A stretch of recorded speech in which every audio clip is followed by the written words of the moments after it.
ओम अज्ञानतिमिरान्धस्य ज्ञानञ्जनशलाकया चक्षुरुन्मीलितं येन तस्मै श्रीगुरुवे नमः। नमः ॐ विष्णुपादाय कृष्णप्रेष्ठाय भूतले श्रीमते भक्तिवेदान्तस्वामिन्निति नामिने। नमस्ते सारस्वते देवे गौरवाणी प्रचारिणे निर्विशेष शून्यवादी पाश्चात्यदेशतारिणे। जय श्री कृष्ण चैतन्य प्रभु नित्यानंद श्री अद्वैत गदाधर शिवासादि गौर भक्त वृंदा। हरे कृष्ण कृष्ण कृष्ण हरे हरे, हरे राम राम राम हरे हरे। हरे कृष्ण। तो आप सभी भक्तों का हार्दिक स्वागत है आज के हमारे श्रीमद् भगवद गीता के इस डिस्कशन में। तो आज का श्लोक है दूसरा अध्याय और श्लोक संख्या 10 पे हम आज चर्चा करेंगे। कल हमने इस 9 नंबर श्लोक की चर्चा किया था कि किस प्रकार से फाइनली जब अर्जुन भगवान कृष्ण को समर्पण कर देते हैं तो संजय इस प्रकार से वर्णन कर रहे हैं कि एवं उक्त्वा ऋषिकेश गुणाकेशः परन्तप न योत्सेति गोविंदम त्वा कृष्णिम बभूवः। इस प्रकार से भगवान को समर्पण करके लेकिन अभी भी पूरी तरह से कंफ्यूज होने के कारण अर्जुन जो है शांत बैठ गए हैं और ये निर्णय अभी तक हुए हैं कि मैं युद्ध नहीं करूंगा। तो इस श्लोक में हमने कल चर्चा किया था कि यहाँ पे ऋषिकेश भगवान का नाम आया है और गोविंद नाम आया है और अर्जुन के दो नाम हैं गुणाकेश परंतपा। तो इसके पहले कि हम लोग आगे बढ़े आप में से कोई भक्त जो है इसमें शेयर करिए कि आप क्या हमने कल इस पर चर्चा किया था, क्या इससे शिक्षा मिलती है। तो 1-2 मिनट कोई भक्त अगर शेयर करना चाहें तो कर सकते हैं। इस श्लोक पे क्या शिक्षा आपने प्राप्त किया था। विशेष रूप से संजय यहाँ पे भगवान का नाम ऋषिकेश और गोविंद कह के बोल रहे हैं, इसका क्या महत्व है। और अर्जुन का नाम गुणाकेश और परंतपा करके बोला जा रहा है। यस, आप में से कोई भक्त कुछ इसमें प्रकाश डाल सकते हैं। जिनको भी बोलना है हाथ ऊपर करिए। संग प्रभु जी, गरुड़ा के इसका अर्थ मैं बता सकती हूँ। ठीक है, गुणाकेश का अर्थ बताइए। गुड़ा के इसका अर्थ है मतलब जो नींद पे विजय प्राप्त कर ले। ओके, वेरी नाइस, बहुत सही बताया आपने। यस, और कोई भक्त बता सकते हैं जो कल आए थे। तो कल हमने इस पे क्या चर्चा किया था कि भगवान भगवान के और अर्जुन के जो अलग अलग नाम हैं इनका क्या महत्व है, क्या सिग्निफिकेंस है। और संजय इस प्रकार से संबोधित करके धृतराष्ट्र को बोल रहे हैं तो उनका क्या आशय है, क्यों इस तरह के नाम उच्चारण कर रहे हैं। अर्जुन भी तो बोल सकते थे और कृष्ण को ऋषिकेश की जगह कृष्ण भी बोल सकते थे। तो यहाँ पे संजय बोल रहे हैं एवं मुक्तवा ऋषिकेशम कि गुणाकेशा परंतप। Prabhuji, मैं बताऊँ, Sanjay wants to say that Arjuna as a Gudakesh because right now he is into material affection, but this his ignorance he is able to curb soon, and he has the ability to overcome his enemies, and that's why he is also called as a Parantapa. Yes, very And nice. he is also telling Dhritarashtra that don't be so happy that Arjuna will not fight. He has ability to overcome his enemies, so and he will overcome his ignorance with the help of Rishikesh, meaning Rishikesh Krishna's guidance. So he will soon fight. बिल्कुल सही बताया मैंने। तो यहाँ पे ऋषिकेश भगवान कृष्ण का ऋषिकेश नाम संबोधित करके संजय स्थापित करना चाहते हैं कि ऋषिकेश मतलब जो इंद्रियों के स्वामी हैं। तो अब भगवान कृष्ण अर्जुन के इंद्रियों का संचालन करेंगे, विशेष रूप से किसका संचालन करेंगे, मन का। मन जो कि अर्जुन का मन पूरी तरह से विचलित हो गया, दुविधा में है, तो भगवान उसको डायरेक्ट करेंगे, कंट्रोल करेंगे। किस माध्यम से, अपने दिव्य ज्ञान के माध्यम से उपदेश देके उचित प्रकार का आध्यात्मिक संदेश आध्यात्मिक उपदेश दे करके भगवान ऋषिकेश क्या करेंगे, अर्जुन को वापस से उसको सही स्थिति में लाके खड़ा करेंगे और अर्जुन जो है युद्ध करेगा। क्योंकि अर्जुन भी कोई साधारण व्यक्ति नहीं है। जिस प्रकार से भगवान ऋषिकेश जो है प्रॉपर तरीके से डायरेक्ट कर सकते हैं अर्जुन के इंद्रिय को, उसी प्रकार से अर्जुन भी गुणाकेश होने के नाते बहुत जल्द ही अपने इन जो अज्ञानता है, अंधकार है, इसको नष्ट कर देगा अर्जुन। और परंतपा, वापस से अर्जुन है तो परंतपा, वापस से अपने आप को प्रॉपरली सिचुएट करके अपनी वास्तविक स्थिति में ला करके अब जो है पूर्ण रूप से युद्ध के लिए तैयार हो जाएगा और युद्ध करेगा। तो इस प्रकार से संजय यहाँ पे वर्णन कर रहे हैं। अब आगे आज का जो श्लोक है, तमुवाच ऋषिकेश रहसन्निव भारत सेनयोरुभयोर्मध्ये विषीदन्तम् इदं वचः। Translation. O descendant of Bharata, at that time Krishna, smiling in the midst of both the armies, spoke the following words to the grief-stricken Arjuna. भगवान कृष्ण ने अभी, इसलिए वापस से यहाँ पे भगवान का नाम ऋषिकेश आ रहा है, क्योंकि भगवान कृष्ण ने अभी अर्जुन के इंद्रियों का जो है डोर है संचालन करने के लिए भगवान अपने हाथ में ले लिए हैं। और भगवान जो है स्माइल करते हुए, थोड़ा सा मुस्कुराते हुए दोनों सेनाओं के मध्य में उपस्थित अर्जुन को ग्रीफ स्ट्रिकन अर्जुन, विषीदंतम, विषीदंतम मतलब शोकाकुल, जो शोक में पूरी तरह से डूबा हुआ अर्जुन, उसकी तरफ देखते हुए थोड़ा सा मुस्कुराते हुए भगवान कृष्ण इदम वचः, ये शब्द बोलने जा रहे हैं, यानी अब इस प्रकार से ज्ञान देना चालू करेंगे। Purport. The talk was going on between intimate friends, namely the Rishikesh and the Gulakesh. As friends, both of them were on the same level, but one of them voluntarily became a student of the other. Krishna was smiling because a friend had chosen to become a disciple. As Lord of all, he is always the superior position as the master of everyone. And yet the Lord agrees to be a friend, a son, or a lover for a devotee who wants him in such a role. But when he was accepted as the master, he at once assumed the role and talked with the disciple like the master with gravity, as it is required. It appears that the talk between the master and the disciple was openly exchanged in the presence of both armies, so that all were benefited. So the talks of Bhagavad Gita are not for any particular person, society, or community, but they are for all, and the friends or enemies are equally entitled to share. यहाँ पे बड़ी विशेष बात है कि भगवान कृष्ण ऋषिकेश और गुणाकेश दोनों यहाँ पे उपस्थित हैं। तो ऋषिकेश भगवान कृष्ण जो है प्रहसन एवं भारत है। प्रहसन का मतलब होता है कि मुस्कुराना, यानी होठों को बिना खोले जब कोई स्माइल करता हंसता है उसको प्रहसन बोला जाता है। तो यहाँ पे भाव ये है, जैसे कि कृपाल जी तात्पर्य में लिख रहे हैं कि भगवान मुस्कुरा रहे हैं, यानी अंदर से भगवान आनंदित हो रहे हैं, खुश हो रहे हैं। किस बात पे खुश हो रहे हैं कि जो उनका परम मित्र है, सखा है, जो कि इस दुविधा रूपी और मन के चंगुल में फंस गया है, देहात बुद्धि में आ गया है और दुविधा में फंस चुका है, कंफ्यूजन में आ चुका है। तो अब उनका जो मित्र है वो अपने आप को इस दुविधा से हटाने के लिए, इस कंफ्यूजन और शोक से अपने आप को हटाने के लिए भगवान कृष्ण को जो है सरेंडर कर रहा है, समर्पण कर रहा है। इसलिए भगवान खुश हैं, क्योंकि भगवान का, जैसा कल हम चर्चा कर रहे थे, भगवान पिछले श्लोक में संजय है, भगवान कृष्ण का दो नाम संबोधित करते हैं, एक तो ऋषिकेश और दूसरा गोविंदा। तो गोविंद का अर्थ हमने डिस्कस किया था कि किस प्रकार से भगवान हमेशा तत्पर रहते हैं, जिस प्रकार से भक्त हमेशा प्रयास करता है कि भगवान का सेवा कर सके, भगवान को प्रसन्न कर सके, उसी प्रकार से भगवान का भी ये दायित्व रहता है, भगवान ये रिस्पॉन्सिबिलिटी लेके रहते हैं हमेशा।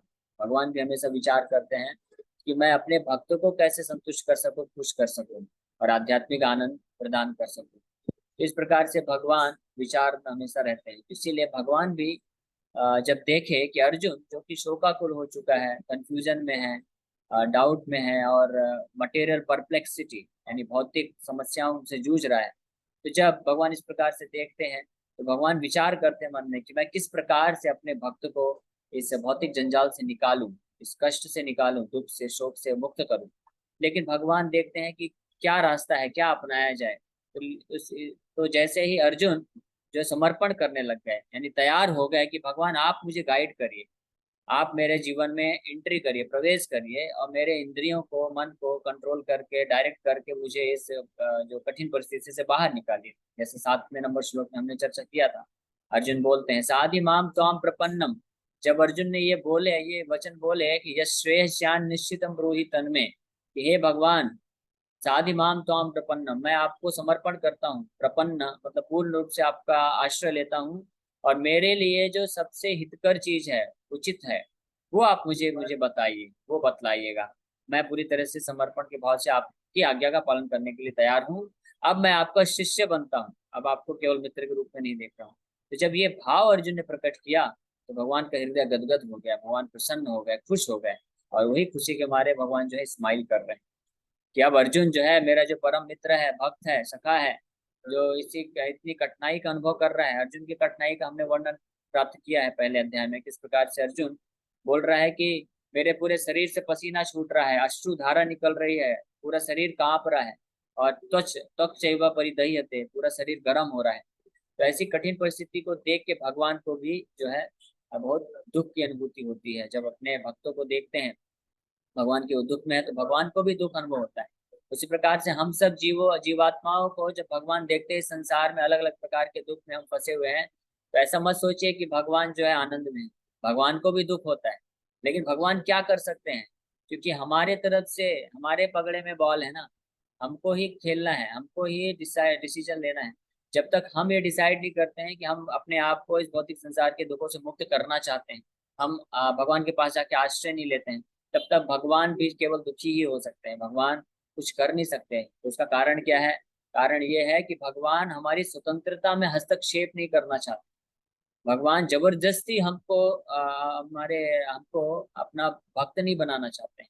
भगवान चाहते हैं कि हम लोग वॉलेंटियरली, स्वेच्छा से भगवान का समर्पित करें, भगवान का आश्रय लें। जिस प्रकार से अर्जुन यहाँ पे बहुत ही दुख की स्थिति में आने के बाद भगवान का आश्रय ले रहे हैं, भगवान को समर्पण कर रहे हैं, उसी प्रकार से भगवान भी ये चाहते हैं, ये देखते हैं कि जब कोई व्यक्ति, कोई जीवात्मा उनका आश्रय लेता है तो भगवान खुश हो जाते हैं, और भगवान फिर उसके जीवन में शिक्षा गुरु बन करके उसके हृदय में उपस्थित परमात्मा के रूप में रह के भगवान उसको गाइड करते हैं, और बाहर से भक्तों के माध्यम से, गीता के संदेश के माध्यम से, उपदेशों के माध्यम से उसको दिव्य ज्ञान प्रदान करके उसको गाइड करने के लिए तैयार हो जाते हैं। जिस प्रकार से इस श्लोक में तम उवाच ऋषिकेश प्रहसन्निव भारत, प्रहसन्निव भारत तम उवाच ऋषिकेश, ऋषिकेश भगवान ने ये वचन कहे किस भाव में? प्रहसन्निव भारत, मतलब बहुत ही खुश होकर के, आनंदित होकर के।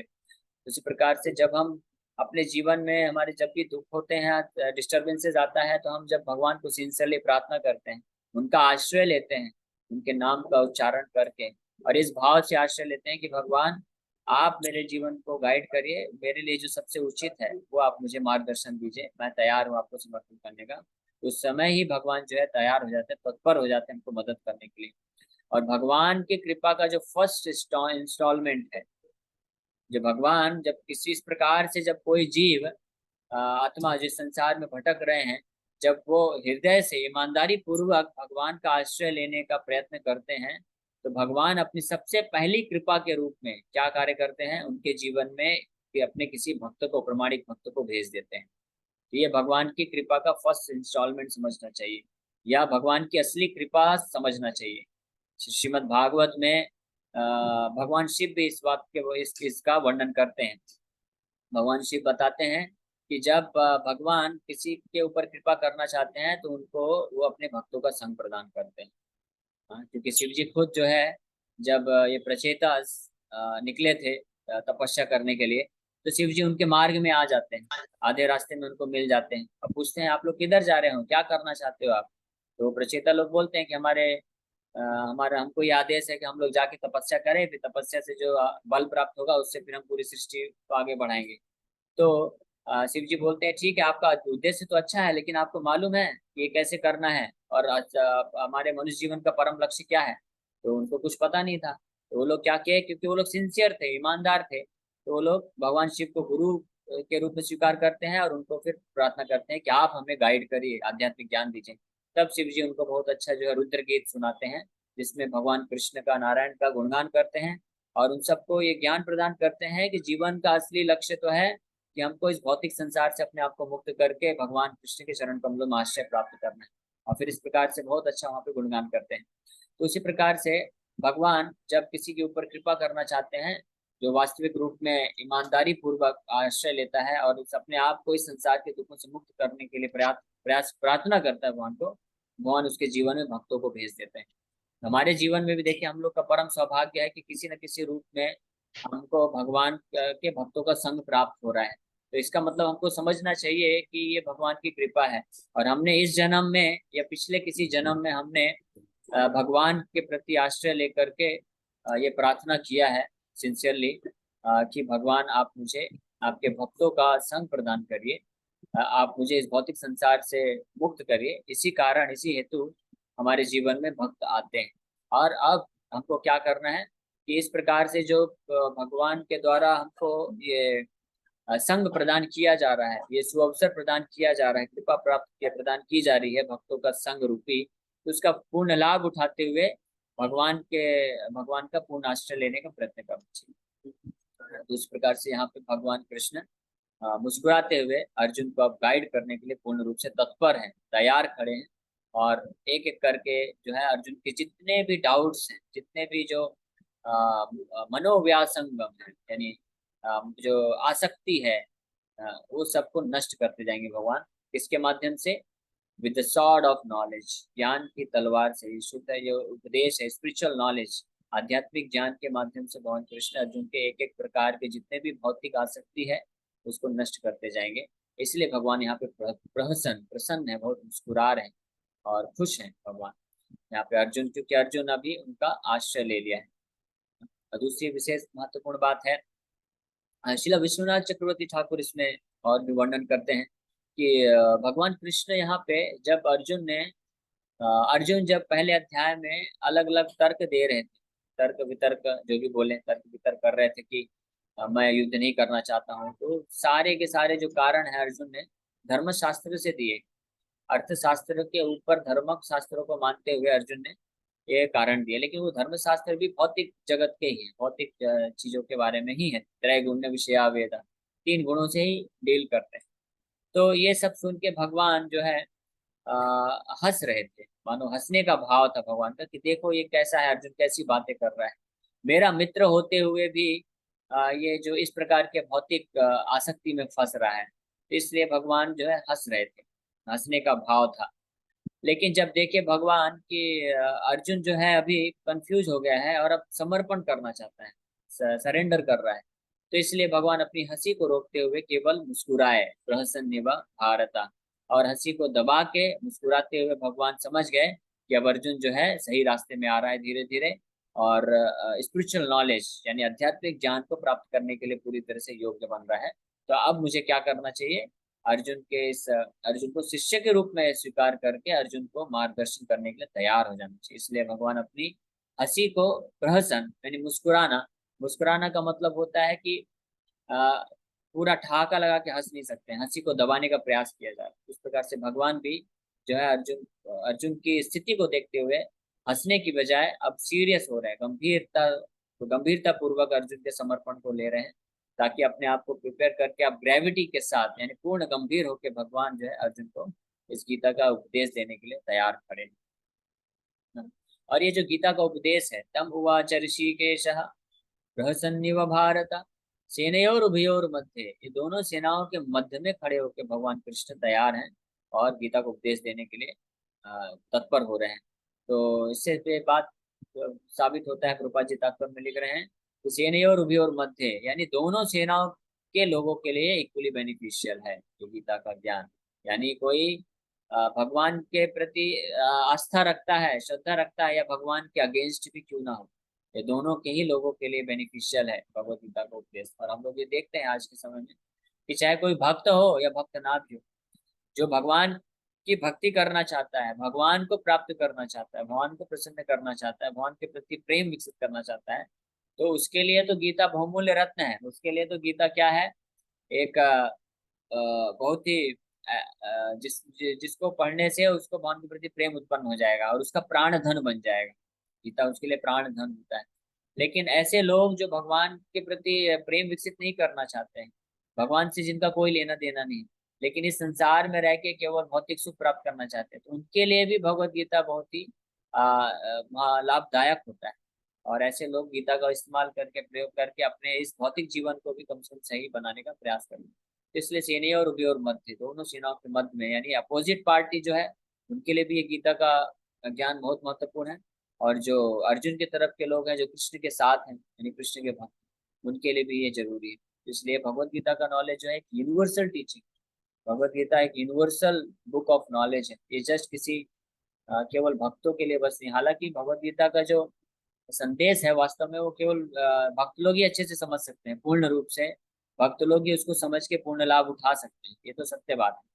लेकिन जो भक्त नहीं भी है वो भी अगर भगवत गीता को सुनते हैं, पढ़ते हैं, इसके सिद्धांतों को समझने का प्रयास करते हैं और अपने जीवन में उतारने का प्रयास करते हैं, तो निश्चित रूप में वो अपने इस भौतिक जीवन को भी अच्छा बना सकते हैं।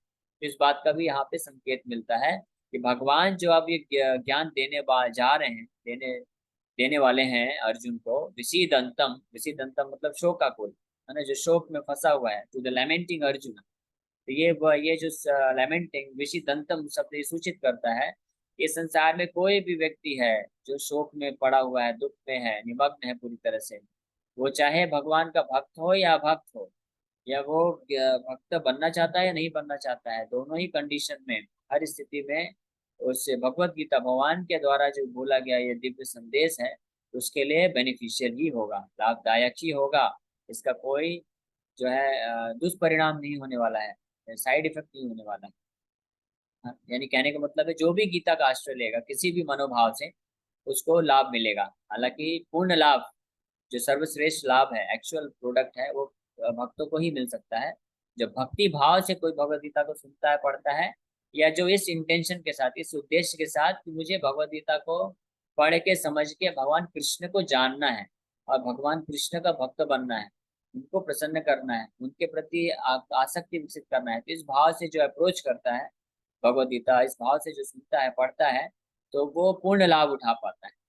लेकिन इसके अलावा जो दूसरे दूसरे अन्य अन्य भाव हैं, कोई भगवत गीता को पढ़ता है केवल इसलिए ताकि मैं अपना स्वास्थ्य अच्छा रख सकूं, ताकि मैं अपने जो टाइम मैनेजमेंट कर सकूं, स्ट्रेस मैनेजमेंट कर सकूं, या अपना बिजनेस अच्छे से बढ़ा सकूं, या किस प्रकार से पॉलिटिकल सिनेरियो में डिसीजन लेना है, ये सब सीख सकूं। तो इस भाव से कोई गीता को अप्रोच करता है तो उसको ये लाभ तो मिलता है, लेकिन पूर्ण लाभ उसको नहीं मिल पाता है। तो बट एनी वे, अगर कोई भी व्यक्ति गीता का आश्रय लेता है तो उसके जीवन में केवल अच्छा ही अच्छा होता है। तो यहाँ पे इस संजय इस श्लोक के माध्यम से इस बात को स्थापित करना चाहते हैं कि भगवान ऋषिकेश के द्वारा बोला गया जो भगवत गीता का ज्ञान है पूर्ण रूप से हर हर व्यक्ति के लिए लाभदायक, वो चाहे कैसी भी स्थिति में क्यों ना हो। और यही कारण है कि हम लोग जितने भी भक्त हैं, विशेष विशेष रूप से इस्कॉन के जितने भी भक्त हैं, तो पूरी तरह से प्रयत्नरत में रहते हैं कि इस भगवत गीता को ज्यादा से ज्यादा लोगों तक पहुंचाया जा सके। और अभी ये दिसंबर का महीना आ रहा है, और दिसंबर का महीना बड़ा विशेष महीना होता है तो सभी इस्कॉन के भक्तों के लिए, क्योंकि ये मैराथन मंथ के नाम से जाना जाता है। इस दिन मैराथन मतलब गीता मैराथन करते हैं सारे भक्त लोग। गीता मैराथन का मतलब पूरे साल में, ये महीने में सब लोग ज्यादा से ज्यादा भगवत गीता लोगों तक पहुंचाते हैं। इस बार इसीलिए कई बार ये तर्क करते हैं लोग कि जो भगवान के भक्त नहीं है, जो लोग गीता में श्रद्धा नहीं है, उनको गीता क्यों देना। लेकिन नहीं, गीता जिसके पास भी जाएगा उसको बेनिफिट मिलेगा। भगवत गीता को कोई अगर अपने केवल घर में रख लेता है, अगर पढ़ेगा भी नहीं, तब भी उसको लाभ मिलेगा। गीता का इतना प्रभाव है। और अगर कोई पढ़ लिया, एक श्लोक भी पढ़ता है और उसको समझने का प्रयास करता है, तो उसका जीवन बदल सकता है, चेंज हो सकता है, परिवर्तन आ सकता है। और ऐसे अनेकों अनेकों उदाहरण हैं। ये भगवत गीता विशेष रूप से जो प्रभुपाद जी का गीता है, जिसका नाम है श्रीमद् भगवत गीता यथारूप, Bhagavad Gita as it is, ये इतनी पावरफुल है, इतनी पावरफुल है कि अगर किसी भी के घर में गई है गीता, तो निश्चित रूप में ये अपना कार्य करेगी। और निश्चित रूप में वहां से उस घर से जो भी व्यक्ति इस गीता के संपर्क में आएगा उसका जीवन में परिवर्तन आएगा। ऐसे कई केस हुए हैं जिसमें कोई व्यक्ति अपने जीवन में पूरी तरह से हताश होके, पूरी तरह से परेशान होके अंततः ये डिसाइड करता है कि मैं सुसाइड करूंगा, आत्महत्या करूंगा। लेकिन उसके दिमाग में कुछ तो ऐसा आया कि गीता उसके घर में रखी थी फॉर्चुनेटली प्रभुपाद जी की, उसने सोचा चलो एक बार पढ़ लेता हूँ, उसके बाद सुसाइड करता हूँ। तो वो गीता जैसे ही पढ़ना चालू किया, उसका जीवन परिवर्तन हो गया और उसके अंदर से जो निराशावादी चीजें हैं वो सब नष्ट हो गई और एक नई आशा की किरण जगी।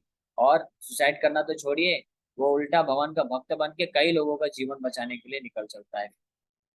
जिस प्रकार से गीता इतनी प्रभावशाली है। कई कई जगह ऐसे केसेस हुए हैं कि किसी ने भगवत गीता लिया, किसी भक्त ने जबरदस्ती दे दिया और उसने किसी प्रकार से ले लिया गीता, लेकिन 1 साल हो गए, 2 साल हो गए, 5 साल हो गए, 8 साल हो गए, 10 साल हो गए, गीता पढ़ा ही नहीं। लेकिन उसके बाद जीवन में जब उसके ऐसी ऐसी कठिन परिस्थिति आई जब पूरी तरह से निराश हो गया, तब फाइनली उसको याद आता, अरे एक बार मैंने ये गीता दिया था किसी इस्कॉन के भक्त ने, चलो इसको खोल के देखते हैं। तो उसने पढ़ना प्रारंभ किया, पढ़ना चालू किया, और उसके जीवन में परिवर्तन आ गया, और वो अपने आप को इस डिमोटिवेशन, निराशा से निकाल के एक नए आशा की किरण प्राप्त करता है। तो इस प्रकार से कैसे ऐसे सैकड़ों उदाहरण है। कुछ ऐसे उदाहरण है जिसमें किसी इस्कॉन के भक्त ने किसी को गीता दिया, और वो गीता को अपने घर पे रखा, वो कभी नहीं पढ़ा, लेकिन उसके आने वाली पीढ़ियां, उसके बच्चे, उसके पोते, वो लोग पढ़ के गीता को, जो उसके वो भक्त बन गए। इस प्रकार से कहने का आशय ये है कि कभी भी जो भी भक्त लोग हैं, आप सब लोग यहाँ पे भक्त हैं जो कि प्रयास कर रहे हैं आप सब भगवान की भक्ति करने का, सेवा करने का, तो ये सबसे बड़ी सेवा है कि यहाँ पे भगवान कृष्ण अर्जुन को ये जो उपदेश देने वाले हैं, बहुत ही प्रसन्न हो करके, प्रसन्न व भारत, यानी भगवान, ये आप ऐसा समझिए कि पूरे भगवान के अवतार का जो मुख्य प्रयोजन था वो है गीता बोलना ही। भगवान इस जगत में आए, अवतार लेके आए, 125 साल रहे, फाइनली महाभारत के युद्ध करवा के जो सबसे अच्छा, सबसे उत्तम कोटि का योगदान भगवान कृष्ण ने यहाँ पे देखे गए हैं, वो है भगवत गीता का उपदेश देकर।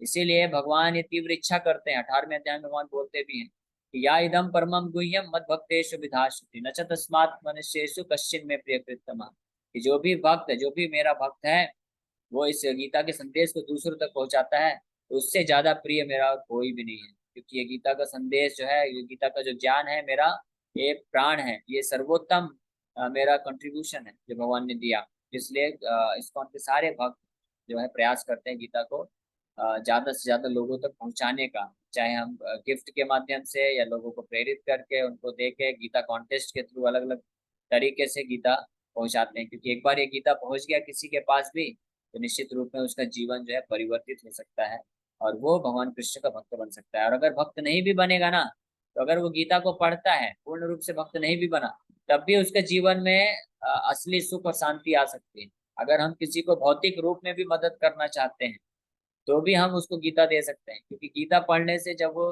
ये दिव्य ज्ञान प्राप्त करेगा, तो उसका मन जो है विचलित है, जो हर किसी का मन विचलित है, जैसे यहाँ पे अर्जुन का मन विचलित है, शोकाकुल है, शोक में फंसा हुआ है, लेमेंटेशन में है, तो वो इस मन के विचलन से बाहर आ पाएगा और अच्छे तरीके से कार्य कर पाएगा। तो भौतिक स्तर पे भी अगर हम लाभ देना चाहते हैं, तो भगवत गीता का ज्ञान बहुत महत्वपूर्ण है। तो इस श्लोक के माध्यम से संजय यही स्थापित करना चाह रहे हैं, इस प्रकार से भगवान प्रसन्न हो कि आप जो दिव्य ज्ञान, दिव्य उपदेश देने वाले हैं, वो हर किसी के बेनिफिट के लिए, हर किसी के लाभ के लिए। इसलिए गीता का ज्ञान जो है यूनिवर्सल है, यूनिवर्सल। ये किसी एक देश विशेष, जाति विशेष या व्यक्ति विशेष के लिए नहीं है। कोई भी व्यक्ति, किसी भी कास्ट का कैसा भी व्यक्ति है, गीता को अगर पढ़ता है, समझता है, अप्लाई करता है अपने जीवन में, तो उसको लाभ ही लाभ मिलेगा। हालांकि जो पूर्ण लाभ है वो केवल उन लोगों को मिल सकता है जो भगवान के भक्त होते हैं और भगवान का भक्ति को प्राप्त करने के लिए कर पढ़ते हैं, उनको पूर्ण लाभ प्राप्त होता है। इसी के साथ हम लोग यहाँ पे विराम करेंगे, और कल से हम लोग अब फाइनली स्टार्ट करेंगे, जब भगवान श्री भगवान वाचा, भगवान कृष्ण अब जो है अर्जुन के इंद्रियों और मन को कंट्रोल करने के लिए इस गीता का उपदेश देना प्रारंभ करेंगे। हरे कृष्ण। आप सभी भक्तों का हार्दिक बहुत बहुत धन्यवाद कि आप लोग आए और आप लोग नम्रतापूर्वक सुने। आपको किसी भक्त का कोई प्रश्न है तो पूछ सकते हैं। हरे कृष्णा प्रभु जी, दंडोत प्रणाम। दंडोत प्रणाम। यस प्रभु जी, मेरा क्वेश्चन ये है कि जैसे मान लीजिए, जैसे कहते हैं कि कर्म का ही फल हमको मिलता है, जो हम कर्म करते हैं उसका फल हमको मिलता है। हाँ। तो भक्ति फिर क्यों करना है? अच्छा, कर्म फल है तो ये कर्म और इसका एक्शन और रिएक्शन के चक्कर है। ये तो कर्म बंधन, बार बार कर्म करना, बार बार फल प्राप्त करना, इसी के बंधन में तो हम फंसे हुए हैं। तो भक्ति इसलिए करना ताकि इस बंधन से हम मुक्त हो सके, है ना, जन्म मृत्यु के साइकिल से छुटकारा पा सके। क्योंकि जैसे जैसे हम कर्म करते हैं फल मिलता है, उस फल को प्राप्त करके फिर कुछ नया कर्म बना देते हैं, फिर नया फल प्राप्त करना पड़ता है। तो इसे कर्म बंधन के चक्कर से तो छुटकारा के लिए तो भक्ति करना।